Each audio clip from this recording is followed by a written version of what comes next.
बिस्मिल्लाहिर्रहमानिर्रहीम। दोस्तों, आज की इस वीडियो में हम आपको वो 10 चीज़ें बताएंगे कि जिनकी वजह से हमारे घरों में बेबरकती होती है। आज हर इंसान को इस बात की शिकायत रहती है कि मेरे घर में किसी चीज़ में बरकत ही नहीं होती। पैसा तो खूब कमाते हैं लेकिन सारा पैसा किधर खर्च हो जाता है कुछ समझ ही नहीं आता। तो दोस्तों, ये सब बेबरकती की निशानियां हैं, क्योंकि हम अपनी ज़िंदगी में कुछ ऐसे काम कर रहे होते हैं कि जिनकी वजह से हमारे घरों से बरकत उठा ली जाती है और फिर ज़्यादा से ज़्यादा चीज़ें भी मौका पड़ने पर कम नज़र आने लगती है। और बरकत का मतलब भी यह नहीं होता कि हमारी कमाई बढ़ जाएगी या हमारे घरों में रिज़्क की फरावानी हो जाएगी, बल्कि बरकत तो इस चीज़ को कहते हैं कि जितना हम कमा रहे हैं और हमारे घरों में जो चीज़ें मौजूद हैं उसी में हमारे सारे काम निकल जाएंगे और घरों से परेशानियां ख़त्म हो जाएंगी। तो आइए दोस्तों, अब हम आपको उन 10 चीज़ों के बारे में बताते हैं कि जिनकी वजह से घरों से बरकत उठा ली जाती है। नंबर 1, खाना खाते वक्त शरीयत की चीज़ों का ख्याल ना रखना।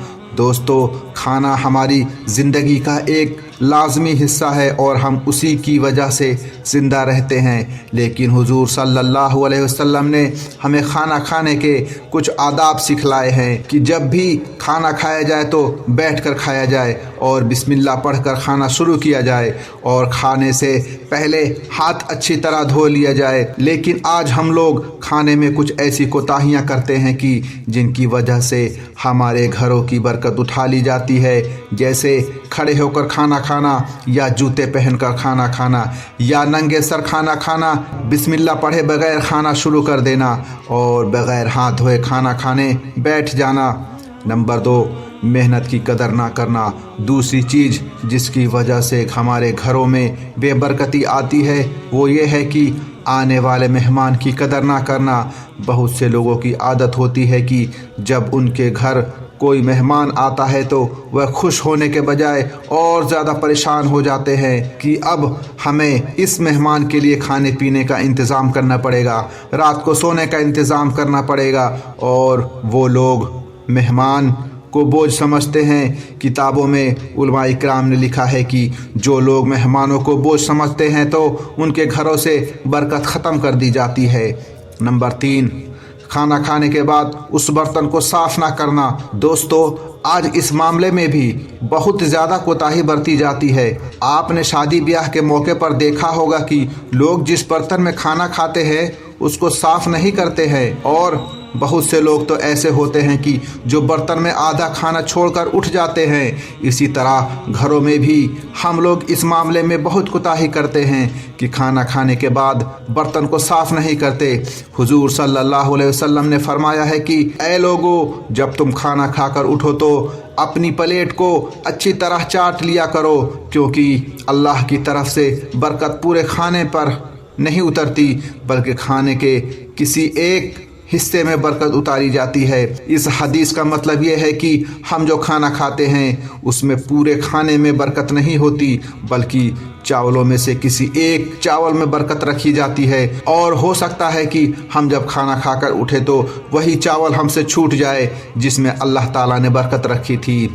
इसी वजह से हमारे घरों में बेबरकती होती है। नंबर 4, टॉयलेट में नंगे सर जाना या बातें करना। दोस्तों, ये भी बहुत अहम मसला है और इसमें तो आज 95% लोग मुब्तला हैं। अक्सर लोग जब भी टॉयलेट जाते हैं तो अपने सर पर कोई टोपी वगैरह नहीं रखते।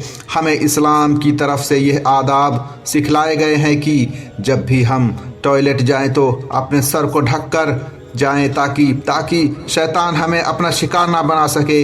इसी तरह दूसरी कोताही जो हम करते हैं वो ये है कि हम अपने टॉयलेट के अंदर बैठकर मोबाइल से बातें करने लगते हैं। इससे भी सख्ती से मना किया गया है कि टॉयलेट के अंदर बैठकर किसी भी तरह बात ना किया जाए और जल्दी से जल्दी फारिग होकर बाहर निकल आया जाए। जो लोग इन मसलों में कोताही करते हैं तो उनके घरों में बेबरकती आने लगती है। नंबर 5, मस्जिद में बात करना। आज इस मामले में भी हम लोग ज़्यादा ध्यान नहीं देते और इस चीज़ को जायज़ समझते हैं। हालांकि हदीस में सख्ती से मना किया गया है कि मस्जिद में दुनिया की बातें नहीं करनी चाहिए। हम लोग समझते हैं कि सिर्फ नमाज के वक्त मस्जिद में बातें करना मना है और जब नमाज हो जाए तो उसके बाद हम मस्जिद में बैठकर दुनिया की बातें कर सकते हैं। तो दोस्तों ऐसा बिल्कुल भी नहीं है। यह हुक्म 24 घंटे के लिए है कि मस्जिद में किसी वक्त भी हम दुनिया की बातें नहीं कर सकते। लेकिन हाँ, अगर कोई बहुत ज़रूरी बात हो तो कम से कम बात करना जायज़ है। यह चीज़ें बेबरकती का सबब बनती हैं, लेकिन हम इससे भी 2 कदम आगे बढ़कर और भी बड़ा गुनाह करते हैं। वो ये है कि मस्जिद नमाज़ पढ़ने जाते ही नहीं। बहुत से लोग तो जुमे की नमाज भी नहीं पढ़ते। तो दोस्तों ऐसे लोगों के घरों में कैसे बरकत होगी। नंबर 6, मगरिब के बाद सोना। छठी चीज़ जो उलमा इकराम ने किताबों में लिखी है कि जिसकी वजह से घरों में बेबरकती आती है, वो ये है कि मगरिब के बाद सो जाना और इशा की नमाज़ ना पढ़ना। तो दोस्तों जो लोग ऐसा करते हैं कि इशा की नमाज़ छोड़कर मगरिब के बाद ही सो जाते हैं, तो उन लोगों के घरों से बरकत उठा ली जाती है। नंबर 7, फ़कीर को गुस्से में कुछ देना। हमारा इस्लाम एक ऐसा सुनहरा मजहब है कि जिसमें गरीबों की मदद करना और उनके लिए सहारा बनना एक अहम जुज़ बतलाया गया है।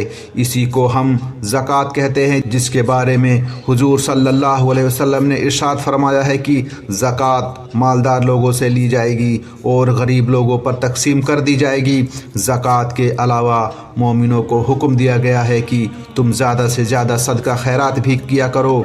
लेकिन आज एक और कोताही पाई जाती है कि हम किसी गरीब को कुछ भी नहीं देते, और अगर देते भी हैं तो बड़ा नापसंद करके और गुस्से में देते हैं और उस गरीब पर अपना एहसास जतलाते हैं कि देखो मैंने तुम्हारी मदद की है। तो दोस्तों ऐसा करने से हमारे घरों से बरकतें उठा ली जाती हैं, क्योंकि हदीस में आता है कि गरीबों को सदका करने से हमारा माल कम नहीं होता बल्कि और ज़्यादा बढ़ता है। इसीलिए सदका ज़्यादा से ज़्यादा किया करें। नंबर 8, नमाज कज़ा करके पढ़ना। दोस्तों बहुत से लोग हैं जो नमाज पढ़ने में बहुत कोताही करते हैं और वक्त पर नमाज नहीं पढ़ते हैं बल्कि उसे कज़ा कर देते हैं। घरों की औरतें इस मामले में बहुत ज़्यादा कोताही करती हैं। वो सोचती हैं कि पहले यह काम कर लूँ फिर नमाज पढ़ लूँगी। तो ऐसा हरगिज़ नहीं करना चाहिए, क्योंकि शैतान जो हमारा खुला हुआ दुश्मन है वो हमें ऐसा काम में मसरूफ़ कर देता है कि जिसकी वजह से हमारी नमाज कज़ा हो जाती है और हमें उसकी खबर भी नहीं होती। इसलिए जैसे ही अज़ान हो तो सारे कामों को छोड़कर सबसे पहले नमाज पढ़े और फिर दूसरे काम करें। मर्द हजरात भी इस बात की कोशिश करें कि हमारी कोई नमाज कज़ा नहीं होनी चाहिए। लेकिन आज हम तो नमाज कज़ा करना तो छोड़ो, नमाज पढ़ते ही नहीं हैं। बहुत से लोग ऐसे हैं जो नमाज के वक्त सोते रहते हैं, घरों में बैठकर बातें करते रहते हैं, लेकिन नमाज नहीं पढ़ने जाते। तो ऐसे लोगों के घरों में बरकत कैसे होगी। नंबर 9, झूठ बोलना। हाँ दोस्तों, झूठ बोलने की वजह से भी घरों से बरकत उठा ली जाती है। कुछ लोग तो बातों बातों में बहुत ज़्यादा झूठ बोलते हैं और जब उनको इस बात पर टोका जाए तो वो कहने लगते हैं कि अरे हम तो मजाक कर रहे थे। तो दोस्तों झूठ एक ऐसा संगीन गुनाह है कि जो मजाक में भी जायज़ नहीं।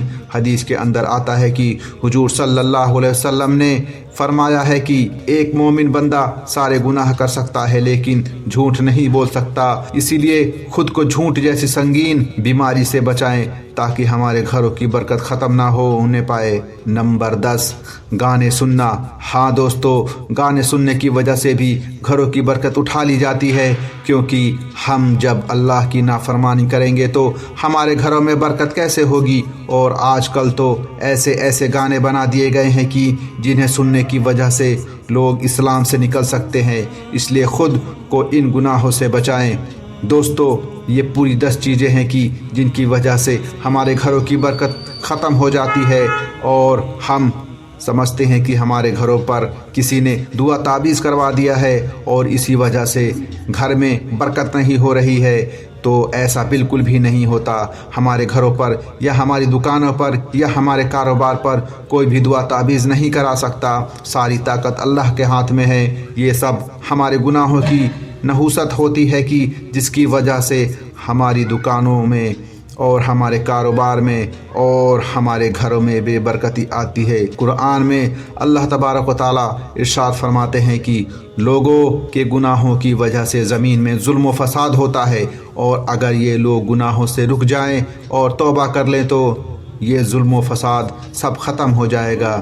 ایک دوسری جگہ ارشاد ہے کہ اے لوگو، تم اللہ کے سامنے اپنے گناہوں سے توبہ کرو تو اللہ تعالیٰ تمہارے لیے رزق کے دروازے کھول دیں گے اور تمہارے کاروبار میں برکت دیں گے اور تمہاری زندگی کی مشکلیں ختم فرما دیں گے۔